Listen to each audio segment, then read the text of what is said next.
فیصل آباد میں encroachment inspector Faisal Zia نے کی مافیا کی سرپرستی۔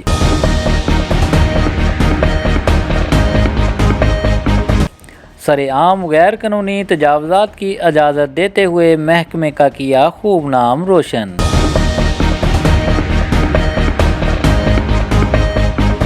سرکاری بلڈنگ دفتر گیٹ کے ساتھ بنی ہوئی غیر قانونی پکی تجاوزات کا خاتمہ نہ ہو سکا، بلکہ سرپرستی کرتے ہوئے مزید تجاوزات میں اضافہ۔ اپنے علاقے سے ناجائز تجاوزات کا خاتمہ کروانے کی بجائے جیب بروز اسکیم جاری رکھے ہوئے۔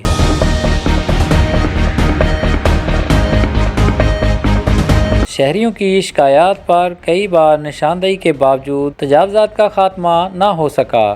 سامان اٹھا کر میڈیا کی زینت بنا کر بغیر جرمانے کے سامان کی واپسی، سرکار کا نقصان جو کہ محکمہ کے لیے سوالیہ نشان۔ کیمرہ مین عابد علی کے ساتھ میاں نعیم، City 92 نیوز، فیصل آباد۔